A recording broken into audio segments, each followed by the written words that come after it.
Mempercayai Tuhan itu tidak gampang. Seringkali kita harus menanggalkan logika.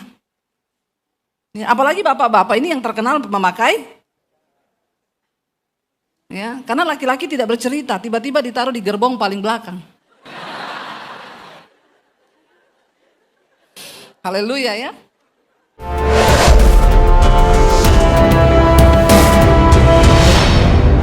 Terpujilah namamu Raja di atas segala raja. Terima kasih Tuhan karena kami punya Allah seperti Engkau. Tidak ada yang lain. Kami mengucap syukur buat malam hari ini, Tuhan beri kesehatan, kekuatan, kami boleh memuji, menyembah Tuhan. Bahkan dapat masuk dalam sakramen perjamuan kudus. Kami percaya yang sakit sudah disembuhkan, yang berbelat diberi kelegaan. Sebab Engkau Tuhan melakukan mujizat dalam hidup kami.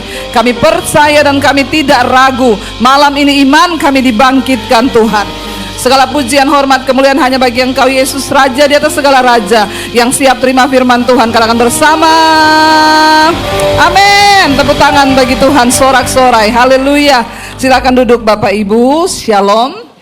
Apa kabarnya malam ini? Luar biasa, walaupun ada masalah tetap, karena kita punya Tuhan yang luar biasa.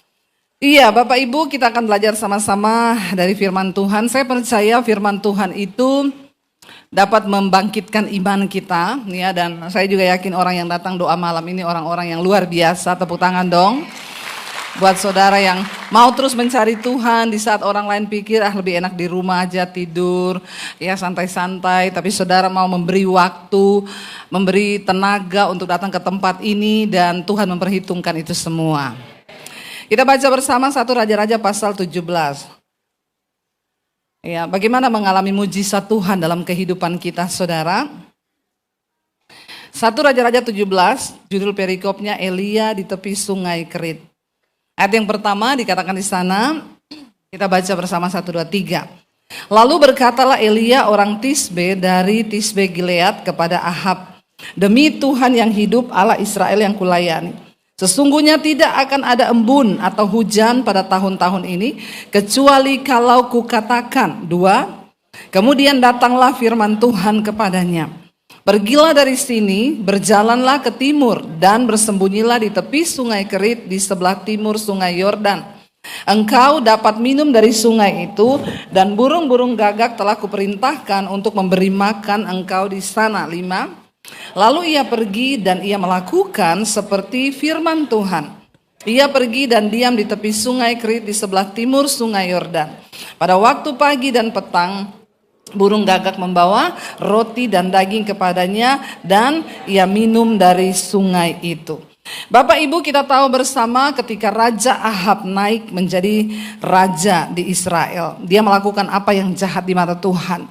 Dia menikah dengan Isabel, seorang perempuan yang sangat berdosa, licik, dan membawa Ahab untuk mengutuki Allah, bahkan menyembah kepada dewa Baal. Dan pada waktu itu saudara, mereka percaya bahwa dewa Baal itu dewa yang akan menurunkan hujan, dewa yang sanggup memberkati tanah, memberi kelimpahan untuk panennya bisa bagus dan lain sebagainya. Dan di tengah-tengah itu Tuhan mengirim, ya, dikatakan di sana Elia untuk pergi dan bernubuat kepada Raja Ahab. Karena mereka percaya bahwa ya Baal yang akan menurunkan hujan, tetapi Tuhan berkata kepada Elia, pergi temui Raja Ahab. Katakan bahwa demi Tuhan yang hidup, Allah Israel yang kulayani, sesungguhnya tidak akan ada embun atau hujan pada tahun-tahun ini kecuali kalau kukatakan. Ya, dan benar terjadi, kita tahu kisah selanjutnya terjadi kekeringan yang hebat. Tuhan membuktikan kuasanya ya untuk menentang penyembah-penyembah berhala yang berkata bahwa dari mereka lah sumber berkat yang sanggup menurunkan hujan. Kita tahu Alkitab berkata Tuhanlah yang menurunkan hujan, yang berkuasa menurunkan hujan bagi orang baik dan orang jahat. Ya, Tuhan tuh kasihnya adil loh. Mau orang baik, mau orang jahat, dia turunkan hujan. Matahari bersinar bagi orang baik dan orang jahat. Itu keadilan Tuhan juga. Bayangkan kalau orang jahat itu di rumahnya tidak ada matahari. Jadi kalau kita lewat di perumahan gitu yang gelap-gelap itu ini jahat ini. Ya rumahnya tidak ada matahari ini jahat. Atau hujan hanya turun bagi orang yang baik dan orang jahat nggak ada hujan. Jadi di rumahnya itu kekeringan, nggak ada air. Tapi orang yang benar ada air, ya. Tapi kita percaya, Alkitab bilang Tuhanlah yang sanggup menurunkan hujan. Kalau Tuhan bilang tidak akan ada hujan, tidak akan ada. Kalau Tuhan bilang ada hujan, ada.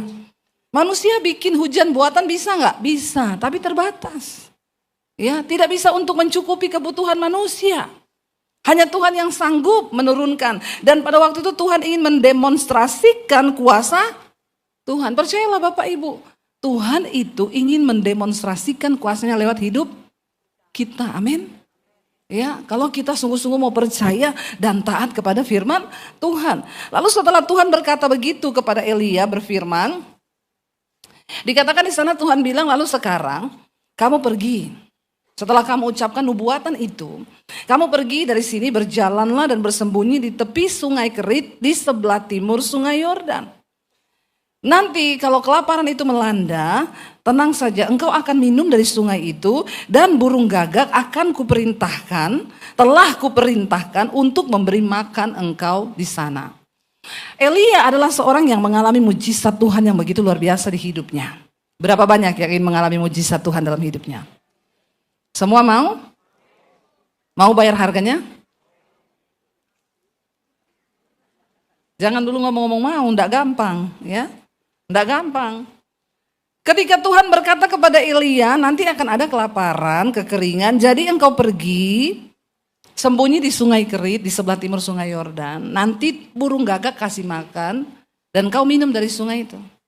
Kalau Bapak Ibu disuruh Tuhan pergi sembunyi di sungai apa di Jawa, di Surabaya ini sungai apa? Berantas ya, bukan Kali Ciliwung ya. Itu di Jakarta. Disuruh pergi ke sungai Berantas, Tuhan bilang, nanti kau minum dari sungai itu, tenang, makan dari mana? Burung gagak, tak suruh kasih kau makan. Saudara percaya enggak? Jangan bilang iya, amin, amin dulu. Coba kita merenungkan kalau kita jadi Elia. Kira-kira saudara disuruh pergi, nanti yang kasih makan burung. Burung kasih makan kita.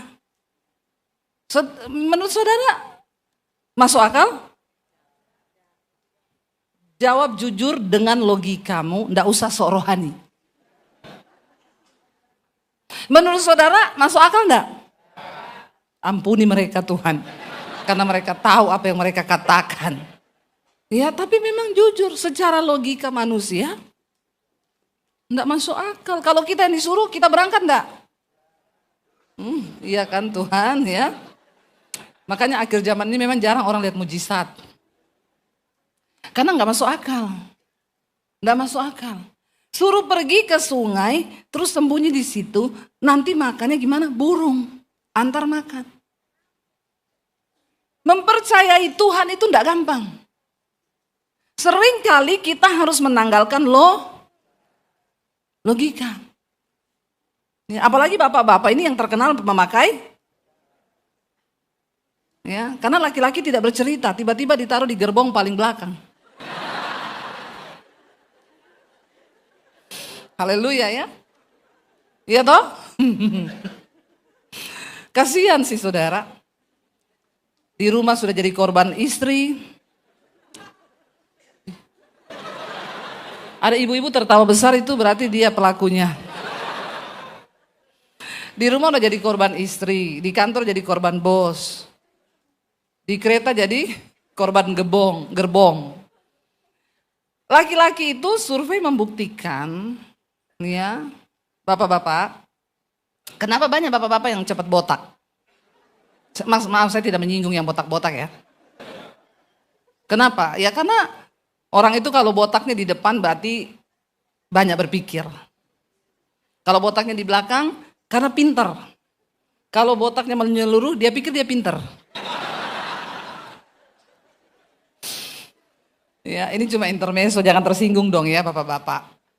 Tapi kenapa? Bahkan survei membuktikan yang paling banyak kena stroke itu laki-laki. Daripada perempuan.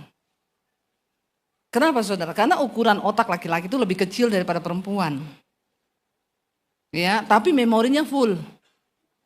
Karena semua dia pikir. Perempuan beda, otaknya memorinya lebih gede, tapi hampir nggak ada isinya. Maaf ya.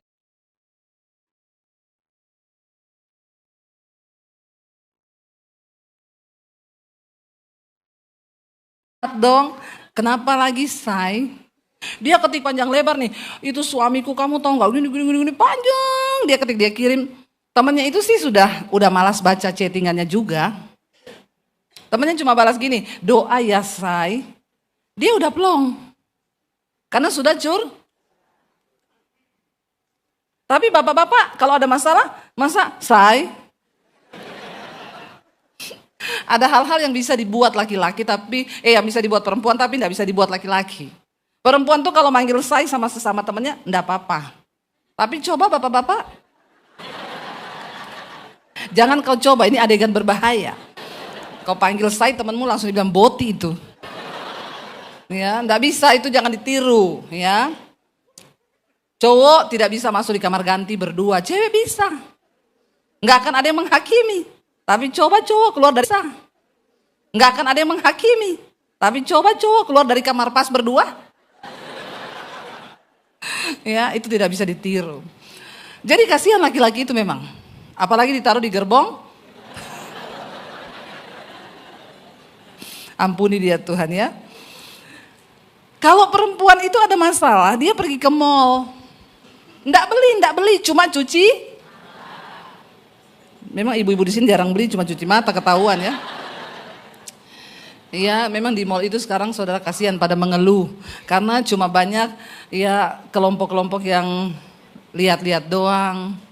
Yang cuci mata doang ya. Ini kelompok-kelompok ini memang, tapi nggak beli nggak. Karena dia stres. Ada masalah di rumah, dia cuma pergi cuci mata di mall, pulang plong, dia plong. Padahal belum ada jalan keluarnya. Laki-laki tidak bisa begitu. Jadi bapak-bapak jangan terlalu banyak pakai logikamu terus. Berserah kepada, belajar ya. Tapi cowok disuruh percaya hal yang tidak mungkin itu sulit. Tapi Elia membuktikan, dikatakan waktu Tuhan suruh dia pergi, engkau akan dapat minum dari sungai itu dan burung gagak telah kuperintahkan untuk memberi engkau makan di sana. Ayat 5 bilang apa?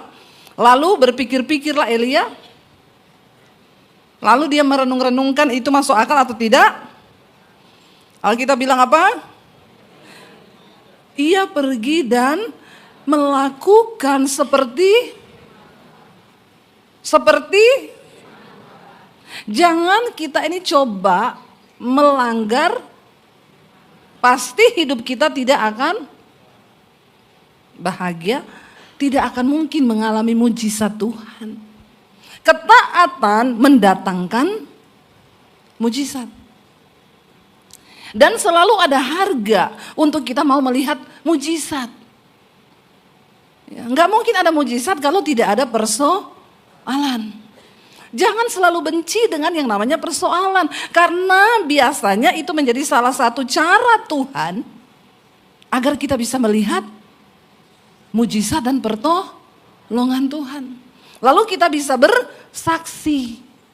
Ya, secara manusia banyak hal yang tidak masuk akal itu terjadi di hidup kita. Tapi ketika kita belajar percaya dan melakukan seperti firman Tuhan, maka kita akan melihat mujizat.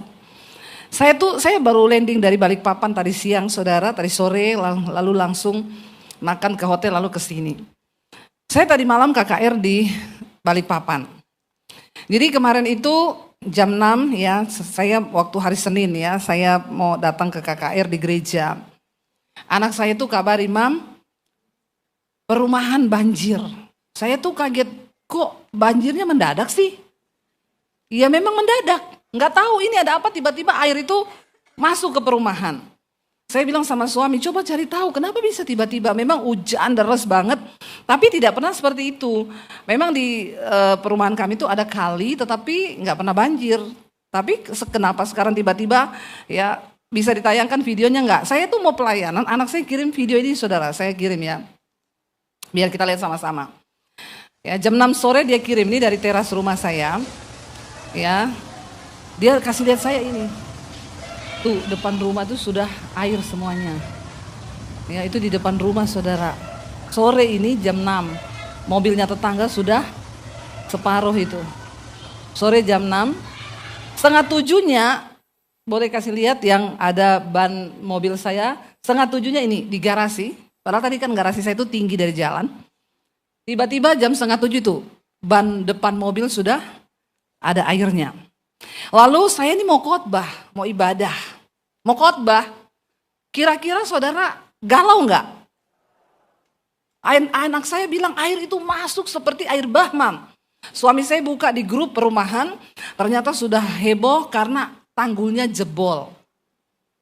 Itu air saudara kalau lagi hujan deras, karena kali itu depan rumah kami itu kali aktif yang memang dari daerah Bogor sana itu air. Jadi kalau di sana hujan deras, ditambah lagi di sini hujan deras, itu kadang airnya itu lebih tinggi daripada jalan, tapi ada tanggul. Selama ini tuh aman, tiba-tiba tanggul itu jebol. Bayangkan kalau air lebih tinggi dari jalan lalu jebol. Saya ini mau khotbah galau. Saya ingat, aduh mobil di garasi kita lagi pergi, anak saya yang satu juga ikut saya, jadi semua mobil ada di garasi. Saya sudah berpikir, Tuhan, aduh kalau air masuk rumah, mobil kerendam air, bagaimana ya Tuhan? Mau khotbah ini galau saya saudara. Tapi tiba-tiba suara di hati saya itu bilang begini, jadilah tenang, belajarlah percaya. Sudah mau setengah 7 saya bilang sama suami kita doa yuk. Terus gak usah lihat HP lagi. Gak usah, nanti mengganggu hati kita. Tuhan, saya berdoa. Engkau yang berkuasa atas hujan, atas banjir, atas laut, atas sungai. Kalau engkau berkehendak menahan air itu, aku percaya engkau sanggup. Karena anak saya bilang begini, udah setengah 7, Mam. Aku pantau dari tadi, 1 menit naik 30 cm. 1 menit. Anak saya mantau, 1 menit naik 30 cm itu banyak gak saudara? Banyak. Saya ini berpikir, saya mau khotbah 2 jam ibadah. Jangan tertawa, ini logika masuk akal enggak? Ya masuk akal lah, 2 jam saya khotbah, 1 menit naik kali berapa berarti? Masalahnya ini bukan karena hujan, tapi kali yang jebol. Itu air kalau lagi banjir banget memang lebih tinggi dari jalan. Jadi saya itu saya bilang Tuhan engkau yang sanggup, saya tidak mau hatiku terganggu, saya ini mau khotbah. Tolong Tuhan tenangkan hatiku, kalau engkau mau, kau sanggup Tuhan menahan air itu, aku percaya. Tuhan sanggup. Tapi kalaupun air naik terus dan itu mobil-mobil kerendam, rumah saya masuk air, itu cuma harta dunia. Jangan tepuk tangan. Karena ngomong begitu tidak gampang. Sambil saya sudah menghitung kerugian kalau mobil kerendam. Tapi saya berusaha. Saudara, untuk melakukan firman itu tidak mudah. Tidak mudah. Ya udahlah Tuhan, harta dunia ilahi. Aku mau khotbah, aku tidak mau mikir. Saya bilang sama suami, kita udah berdoa, matikan handphone. Karena seringkali kalau kita lihat, maka hati jadi takut. Saya bilang, gak usah lihat grup, gak usah lihat, tutup. Saya nyanyi, memuji Tuhan. Sesekali setan bilang, kerendam rumah, biarin. Ya, biarin. Mobil kerendam, biarin. Nggak gampang loh saudara, ternyata tidak gampang. Pada firman Tuhan itu nggak mudah. Tapi saya bilang Tuhan saya mau percaya. Walaupun habis saya khotbah 2 jam, bayangkan 1 menit 30 cm. 2 jam itu udah. Aku mau belajar percaya, walaupun engkau tetap baik. Walaupun rumah saya kebanjiran, engkau tetap baik Tuhan. Saya khotbah saudara. Selesai khotbah, 2,5 jam malah. Ternyata saya khotbahnya kepanjangan, saking saya lupa itu acara banjir. Selesai khotbah saya lihat, udah 2,5 jam saya ini ibadah. Saya baru buka HP. Saya cari foto, ada anak saya kirim enggak. Saya bilang, Ji gimana? Airnya masuk enggak? Enggak Mam, dari tadi dia bertahan di situ. Dia bertahan. Saudara, apakah itu hal yang kebetulan? Menurut saudara itu kebetulan? Saya percaya itu tidak kebetulan. Dan sering kali Tuhan itu melihat sikap hati kita. Sebelum dia melakukan mujizat, dia mau lihat sikap hati kita dulu.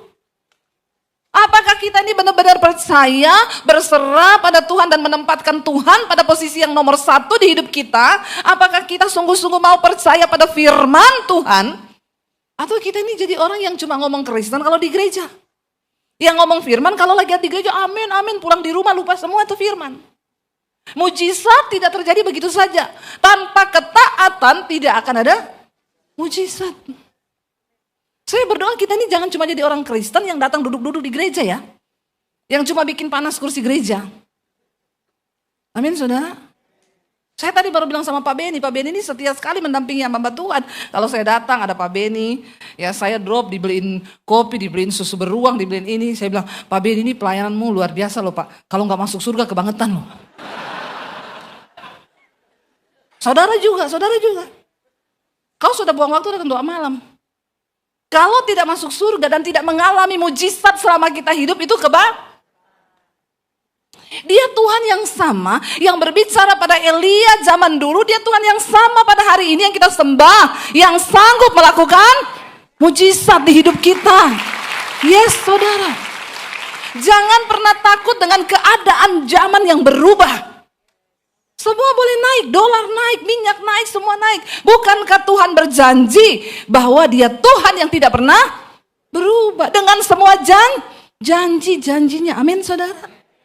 Imani itu, percayai itu. Maka kita akan melihat, maka kita akan tahu, dan kita akan menjadi alat Tuhan untuk menyaksikan kebesaran Tuhan. Bagi saya tadi malam itu mujizat besar. Dan anak saya bangun pagi, kasih foto-foto di grup, Mam, puji Tuhan banget loh, memang benar-benar kita tuh perlindungan Tuhan. Aku bangun pagi, tetangga depan jemur kasur, jemur sofa, jemur karpet yang tebal-tebal. Tetangga kanan kiri jemur, semua jemur. Tapi rumah kita tidak. Jangan tepuk tangan. Kasihan, saya tidak berharap mereka juga kebanjiran. Tapi Tuhan bilang akan ada perbedaan. Waktu kita punya sikap hati yang benar, mau percaya pada firman Tuhan. Saya bilang Tuhan ketenangan, hal kerajaan Allah itu bukan makanan, bukan pakaian, bukan rumah, bukan mobil. Tapi kebenaran, damai sejahtera dan sukacita oleh Roh Kudus. Dan saya tidak mau kehilangan sukacita. Hari ini saya mau khotbah. Mendengar berita begitu, lihat foto begitu. Aduh deg-degan, saya enggak mau terkontaminasi. Aku percaya Tuhan mampu, dia sanggup. Sebelum mujizat terjadi, seringkali Tuhan tuh pengen lihat hati kita, pengen lihat iman kita. Apakah kita sungguh-sungguh benar-benar percaya? Bahkan gak sampai situ sudah dikatakan dan benar. Lalu Tuhan melakukan seperti yang dia janjikan pada waktu pagi dan petang. Burung gagak itu bawa roti dan daging kepadanya dan ia minum dari sungai itu. Jangan tanya burung gagaknya itu bawa daging dari mana ya? Dia ambil di mana itu roti? Dia ambil di mana itu daging?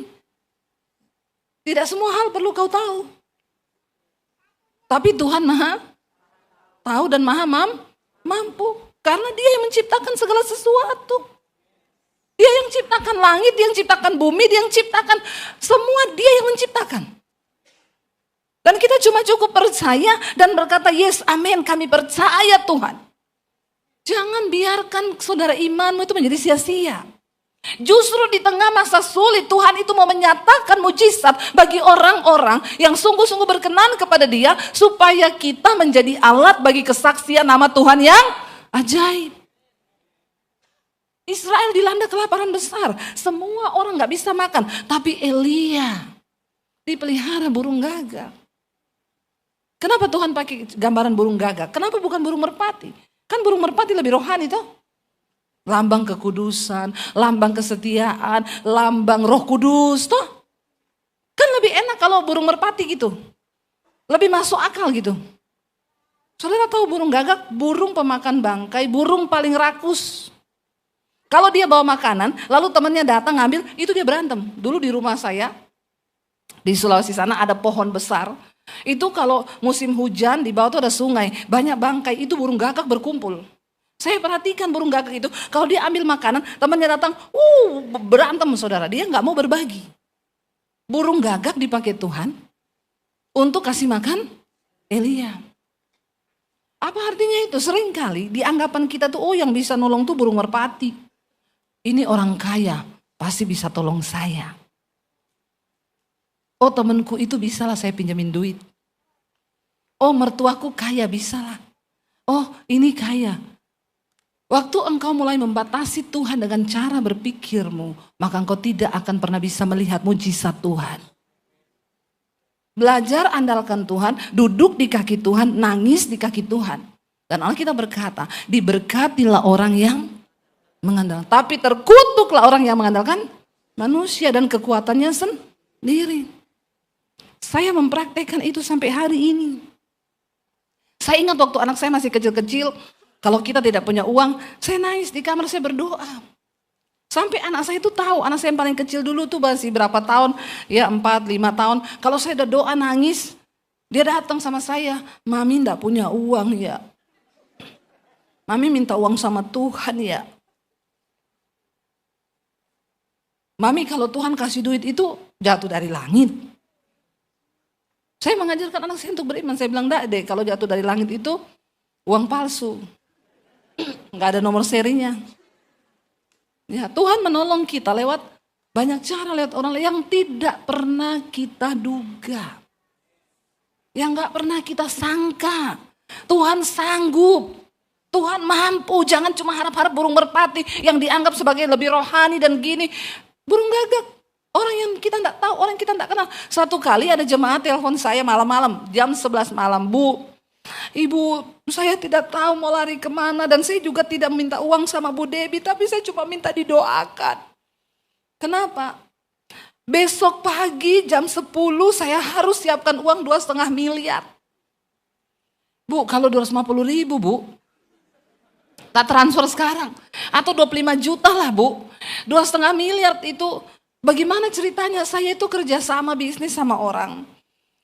Lalu dia itu minta untuk uangnya dibalikin. Dia mau, karena kami terjadi salah paham, dia mau cabut dari perusahaan saya, dia mau minta uangnya balik 2,5 miliar.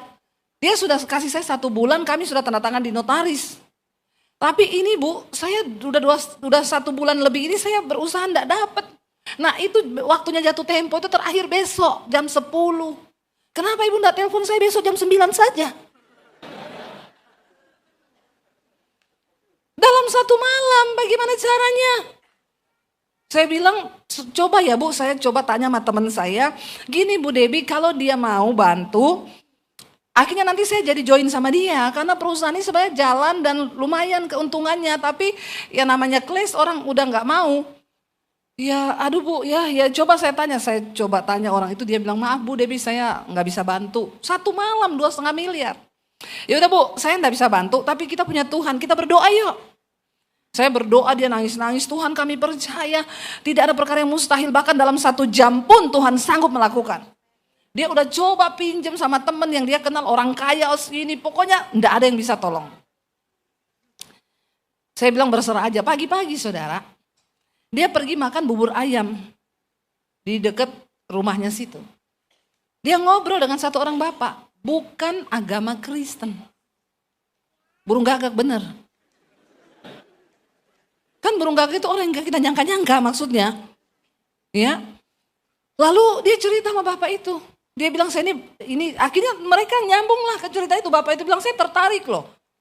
Tapi Pak, tinggal 2 jam lagi nih saya harus ketemu dia di notaris, saya harus bawa uang itu. Ya udah, hari ini saya bayar. Jam 9 pagi, setengah 10 ditransfer saudara. Dan akhirnya dia pergi bayar, selesaikan semua. Lalu berapa minggu kemudian saya diundang untuk peresmian kantor mereka yang baru. Dia kenalin sama saya, ini loh Bu, burung gagak itu yang Tuhan kirim. Ini orang saya tidak kenal. Jadi Ibu cuma kenal di tempat makan sarapan pagi itu. Iya Tuhan kirim. Tuhan kirim. Ya, lalu kapan itu dia undang, saya ucapan syukur. Sekarang perusahaannya itu maju pesat, bahkan diberkati Tuhan. Saudara benar, tidak ada yang mustahil dalam waktu semalam. Saya bilang, Bu, secara manusia ya Bu, kalau kita pikir tuh, iya Bu Debbie, saya juga udah pasrah, ini hidup saya, ini pekerjaan saya tidak tahu kalau ini diambil semua, saya nggak bisa bayar, saya tidak tahu mau kerja apa Bu. Tapi ya itu Tuhan, itu burung gagak yang makanya jangan pernah pakai otak dan logika kita untuk coba menolong Tuhan. Abraham pernah coba tolong Tuhan. Ketika dia bilang sama istrinya, aku ini udah gak bisa loh punya anak. Kata Sarah, kan saya udah mati haid. Sudah menopause. Sudah menopause itu gak ada lagi sel telur yang bisa memproduksi anak. Jadi mungkin kamu bisa punya anak, tapi bukan dari saya. Bagaimana kalau kamu tiduri aja Hagar pembantu kita? Abraham bilang, kenapa gak dari dulu? Ya bapak-bapak, Hagar itu orang Mesir, cantik, bodinya tinggi, besar, hidungnya mancung, putih. Yang paling jelek di Mesir itu paling cantik di Surabaya. Percayalah, wanita paling jelek di Mesir itu paling cantik di sini. Tinggi, putih, hidungnya mancung. Bayangkan tiba-tiba Sarah bilang kamu tiduri saja situ. Kenapa juga Abraham tidak menengking ya? Ya memang begitulah laki-laki itu, makanya cocok ditaruh di gerbong paling belakang. Ya, harusnya kan dia sadarkan istrinya tuh, bertobat kau. Iya enggak? Ya Pak ya. Harusnya kan bilang bertobat kau, enggak boleh begitu. Tuhan bilang itu anak perjanjian berarti dari kita, bukan dari pembantu saya. Kau itu dasar bertobat. Harusnya. Tapi yo namanya kucing di kei gereh, dipangan pora, bertobat. Ya, jadi terjadi kesalahan besar. Ya, tapi itulah dosa kalau mencoba menolong Tuhan. Seringkali kita ini coba tolong Tuhan. Udah mau ini jatuh tempo, besok bagaimana? Ya udahlah penggadean dulu. Siapa yang member? Menyelesaikan masalah padahal nambah. Cuma Tuhan yang bisa menyelesaikan masalah tanpa. Dia yang punya dunia ini. Dia yang mengendalikan alam semesta. Dia yang mengendalikan seluruh hidup manusia. Bahkan ketika dokter bilang tidak ada harapan. Kalau Tuhan bilang ada harapan, ada. Walaupun orang bilang tutup. Makanya teman saya bilang, saya sudah dikutuki Bu, besok kamu gak bisa bayar 2,5 M, saya ambil itu perusahaan, kamu hengkang dari sini. Karena begitulah perjanjiannya. Tapi Tuhan bisa membalikkan keadaan dalam waktu 1 malam. 1 jam. 1 detik. Dia sanggup. Waktu kita terlalu banyak kesaksian tentang kedahsyatan Tuhan yang begitu luar biasa. Ya, saya melihat, saya mendengar, saya menyaksikan bagaimana Tuhan. Bayangkan orang rumah saya tanggul jebol loh. Itu bukan kebetulan. Anak saya bilang air tuh berhenti pas di tangga. Itu yang video malam. Teras tadi itu sudah penuh air saudara. Garasi itu sudah penuh air. Tapi Tuhan itu sanggup. Tuhan itu mampu. Dan tidak ada perkara yang mustahil bagi orang yang sungguh-sungguh percaya. Bahkan kalau kita lihat cerita yang selanjutnya itu Tuhan bilang kan setelah itu sungai itu kering. Sungai Kerit yang disuruh Tuhan pergi menjadi sumber mata air dan minum bagi Elia. Akhirnya menjadi kering. Karena hujan tidak turun di negeri itu seperti yang dia firmankan kepada Raja Ahab. Lalu ketika mulai kering, Tuhan berfirman sama dia. Kalau sudah baca ayat yang ke-8, ayat yang ke-7, tetapi sesudah beberapa waktu sungai itu menjadi kering sebab hujan tiada turun di negeri itu. Ayat 8, maka datanglah firman Tuhan kepada Elia, bersiaplah pergi ke Sarfat yang termasuk wilayah Sidon dan diamlah di sana, ketahuilah aku telah apa? Memerintahkan seorang janda untuk memberi engkau makan. Tadi telah memerintahkan burung, sekarang diperintahkan seorang. Kalau kita jadi Elia pasti gini, yes, janda kaya. Ya apa ya? Menurut kita Tuhan suruh janda pelihara kita, berarti janda miskin atau janda kaya? Naik Alphard. Ya toh? Punya villa. Ya yes, ketemu janda kaya. Karena itu yang masuk akal. Dia berjalan, begitu masuk ke daerah yang namanya Sarfat, dia ketemu seorang janda sedang mengumpulkan kayu api. Mungkin Elia pikir nggak mungkin ini. Ini miskin lagi cari kah? Harusnya ketemu janda lagi nyetir mobil Alphard, pem. Mau kemana Elia? Naik. Ya toh? Itu kan yang masuk akal kan? Ternyata enggak. Seorang perempuan, seorang janda yang sedang mencari kayu api. Lalu Elia berseru pada perempuan itu, coba ambil bagiku sedikit air dalam kendi, aku mau minum. Kan aus, jalan kaki. Lalu janda itu, ya, ketika perempuan itu pergi mengambilnya, Elia berseru lagi, coba juga ambil bagiku sepotong roti. Dia lapar, dia haus.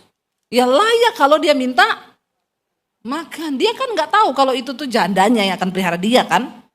Tuhan kan kasih tahu kan mukanya seperti ini, jandanya itu ini. Ya Elia membayangkan janda kaya yang sudah filler, mukanya dibotox, toh, pakai tas Hermes kan, ketemu gitu. Ternyata janda miskin yang lagi cari kayu bakar, tapi ya karena dia lapar, dia haus, dia minta makan dan minum. Lalu janda itu bilang apa? Demi Tuhan Allahmu yang hidup, sesungguhnya tidak ada roti padaku sedikit pun kecuali segenggam tepung dalam tempayan, sedikit minyak di buli-buli. Dan sekarang aku ini lagi cari kayu 2 potong. Karena aku ini mau mengolah tepung itu jadi roti. Sesudah aku makan roti itu, aku dan anakku sesudah itu akan mati. Bayangkan saudara berjalan dalam janji Tuhan. Yang dimana Tuhan bilang kamu akan ketemu perempuan janda. Janda itu akan pelihara kamu dan kasih kamu makan. Saudara ketemu, dia bilang, kamu minta saya makanan. Kamu tahu saya tinggal punya tepung sedikit. Ini saya ini lagi mau olah, lagi cari kayu. Habis saya makan tepung itu jadi roti, habis itu kami mati. Dengar begitu rasanya harapan kita juga ikut. Orang yang harusnya bisa tolong ternyata enggak bisa tolong.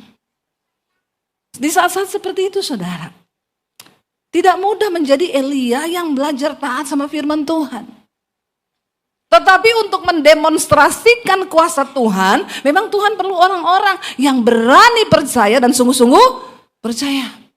Karena mujizat tidak bisa terjadi kalau kita tidak percaya. Makanya berapa kali Yesus berkata, imanmu yang menyembuhkan engkau, imanmu yang menyelamatkan engkau. Ketika Petrus melihat Yesus jalan di atas air, Petrus kaget, dia bilang, wow Tuhan, engkaukah itu? Kalau memang itu engkau suruh aku jalan Tuhan, tanpa berpikir panjang. Petrus bilang, aku juga mau jalan di atas air. Lalu Tuhan bilang, ayo Petrus kemari. Tanpa berpikir itu air, dia turun dari perahu, dia jalan. Lalu Alkitab berkata, tiba-tiba ada angin sepoi-sepoi.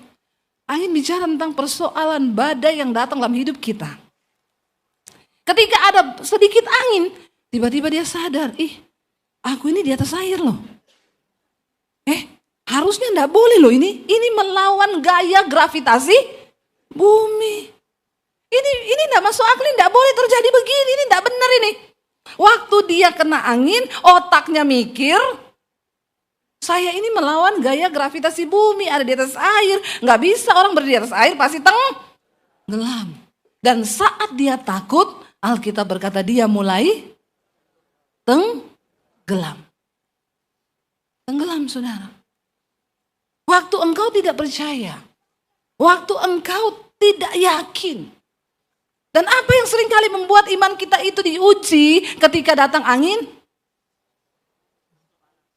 Masalah keuangan, masalah kesehatan. Ya angin sepoi-sepoi, sakit kepala, stroke ini. Kita suka mikir gitu. Cuma sakit kepala, stroke ini, stroke. Ya, ada benjolan, tumor, kanker. Kadang otak kita ini loh, angin sepoi-sepoinya itu di sini tuh. Makanya kita perlu isi pikiran kita dengan firman Tuhan. Waktu angin sepoi, Petrus mulai mikir, enggak bisa nih begini. Aku enggak bisa nih nyelesain utangku ini, enggak bisa. 7 turunan juga aku enggak bisa bayar utangku. Saya ini pernah terjebak dalam hutang. Saya pernah dikejar debt collector. Saya pernah tidak bisa berbuat apa-apa. Tapi waktu saya melibatkan Tuhan, saya tidak bisa apa-apa, tapi Tuhan sanggup melakukan apa-apa. Bagi mereka yang percaya. Tuhan itu, saya pernah bersaksikan. Terlilit hutang 80 juta. 15 tahun yang lalu bagaimana bayar? Saya tidak ada gaji, tidak ada duit di rekening, nol, minta maaf. Saya dan suami berserah sama Tuhan. Kami percaya Tuhan, Engkau sanggup, nangis di kaki Tuhan. Tidak hubungi teman orang kaya, tidak dihubungi siapapun. Kami nangis di kaki Tuhan. Utang 80 juta. Berapa hari kemudian ada orang, Bu, saya disuruh Tuhan ngasih ibu 100 juta. Nggak wow ya?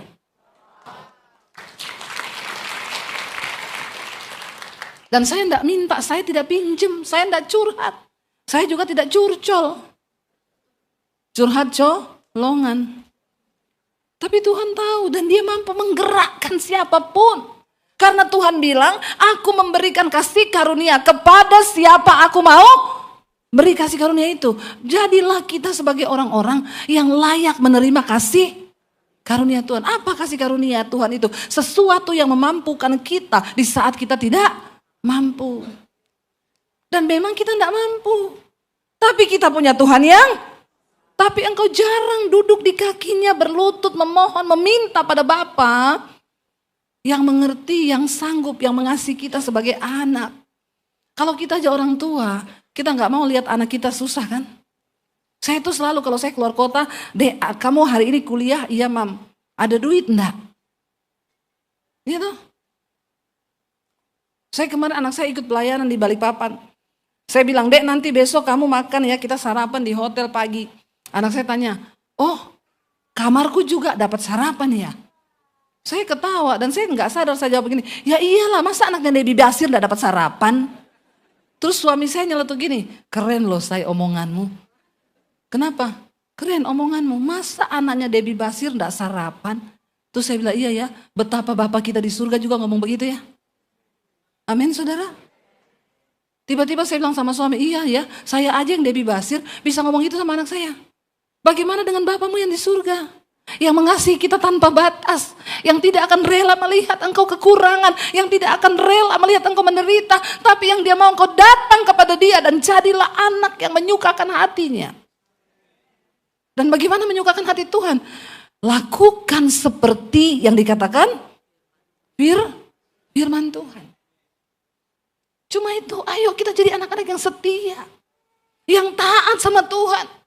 Sebab dia tidak mau engkau bersusah dengan kekuatanmu sendiri. Karena Alkitab berkata dia tahu bahwa kekuatanmu itu tidak seberapa. Sebagai manusia, kenapa kita harus percaya Tuhan? Supaya ketika di masa-masa sulit yang rasanya tidak ada kekuatan, kita bisa memperoleh kekuatan dari Tuhan. Dan itu namanya beriman. Kita beriman pada Tuhan tapi kita gak pernah ngalami Tuhan. Gak pernah lihat mujizatnya, buat apa? Ada yang salah dengan imanmu. Ada yang salah saudara. Kalau kita tidak pernah mengalami Tuhan, gak pernah melihat mujizat Tuhan. Hari ini saya pengen kita semua datang sama Tuhan. Kita menyembah Tuhan dan kita imani firman Tuhan. Mari kita sama-sama bangkit berdiri dalam hadirat Tuhan. Saudara.